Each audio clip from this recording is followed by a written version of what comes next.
District Attorney General for the 5th Judicial District, which is Blount County, Tennessee.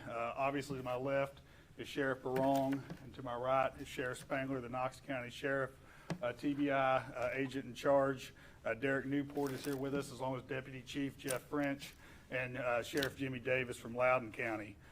We do have a brief update to give you all today. Obviously, this is a large investigation that is still ongoing, and we are limited on what details can be released and when they will be released. Once the subject is brought into custody, obviously more details will be made available publicly in a courtroom setting very quickly. But a brief update, a very large investigation yesterday, as you know, led to us charging the defendant with first-degree murder, first-degree attempted murder, as well as felon in possession of a firearm. And what I can candidly say is the most coordinated law enforcement investigation with as many agencies as I've ever dealt with, gathering evidence, following leads, hour after hour with no sleep whatsoever. Today we can announce that Marcus Irving Dehart, age 41, the brother of the shooter, Kenneth Dehart, was taken into custody today for accessory after the fact for aiding the defendant after the commission of the homicide. He is being held in the Blount County Jail on a $1 million bond with a court appearance scheduled this coming Monday at 1:30 in our General Sessions Court. Again, we are limited at this time what we can say. The details of this investigation are obviously being closely held, but I can tell you law enforcement is following every lead, and they will bring this individual into custody as quickly as can possibly be done. So thank you very much, and with that, I'm going to turn it over to Sheriff Berrong. Good evening, everyone. As you can imagine, this has been a very emotional day for myself, my deputies, and all involved. And before I go any further, I want to again thank the local agencies, the state agencies, the federal agencies that we have in place to assist us to bring this person to justice. We would be lost without them, and it's very reassuring that they're here. And the two sheriffs, Spangler and Sheriff Davis, to my left and right, I personally thank them. They have not left my side, and I really appreciate that. Today we brought the body of Greg McCowan back to Blount County from the Knoxville Forensic Center. As you can tell, again, it's a very emotional day for my employees. Update you on Deputy Eggers. She was released from the hospital. She was able to be present to go with us. She's on crutches, but she was moving around, and she had an extremely emotional day. And she acted heroic.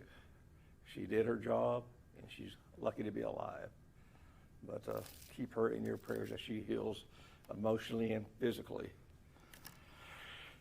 As the General said, we're still actively searching for Kenneth Wayne Dehart. We have numerous law enforcement agencies and from every level, and we're committed to track him down. It might be today or tomorrow, but we're going to get him, and he's going to be brought to justice in Blount County. The investigation that led to shooting Deputy McCowan is ongoing. It's led by the TBI, the Attorney General, and myself. It was best to turn it over to let us focus on everything that we have to deal with, and they have done a fantastic job, and I applaud them. And I personally talked to Texas Deputy Director David Roush. He has been just amazing at the Blount County Sheriff's Office. We've been gathering rewards from numerous businesses in Blount County and individuals. I want to thank them. We're up to about over 80,000.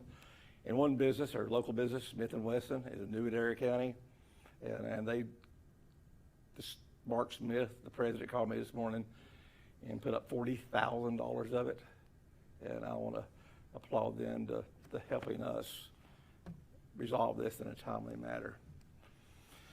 We're working on a bank account for donations for Deputy McCowan's family. As soon as that information is set up, we will give it to you and disseminate it. We'd ask for some support in that. You know, there's children involved, there's people involved, and we want to help them, and we want the public to help us. And I dealt with the family today. They went with us to bring his body back. So sad, so emotional, and again, keep them in your prayers first and foremost. When we have additional information, we'll reconvene a press conference. I am not going to answer any question on the investigation. Special agent in charge, Newport can answer some, and I'm going to turn it over to you. I would also like to thank our media partners for their patience. I know you had to wait late in the night last night for me and in and out today, but thank you. Thank you for helping us get this out and hopefully resolve this. So I greatly appreciate you all. Do y'all have any questions? I'll answer some questions. Sheriff Berrong, you were just part of the procession. How difficult was it for you to pay tribute to what you're known in this way? Never felt anything like that. I think that was here last night, and the emotion just, it ebbs and flows, and I can't get my arms around it. I can't understand how it feel, a void, empty, sad, just a range of emotions, and I know the coming days will be just like that or worse. Do you think that the suspect might still be in the county or even in the state? We're thinking he's in the East Tennessee region. I'm not saying Blount County, but he's in this region. Is information we're still getting, and we're approaching that until we have reason to go outside this area. We're going to focus right here. And we have a lot of tips coming in. We appreciate the public that's calling us, and one tip will be the right tip, and we appreciate them. If they see something, say something, let us know and let us look into it and investigate it. I know there was a request to see, to get recordings, camera, ring video from neighbors in the areas. That's Yes. something that you're still looking for? Yes, we've done that, and hopefully, if they haven't looked, please look. They'll give us some ideas. We don't feel like he's in that area right now, but we did ask them and had a good response from the neighbors out there and the residents out there. Sheriff, has there been any other arrests made in this case? I know you mentioned the brother of the suspect. Is there a female that might have been arrested in Sevier County that's related to this case? Right now, there's one arrest in Blount County, yes. Any other questions of me? Are you able to give us any update on as to the timeline of the events that happened last night, where the brother might have taken place? Not at this time. Going back to the deputy, I think I read in the Facebook post that he will and he's denied you. He can maybe say in your words, in your eyes, is he a hero? Absolutely.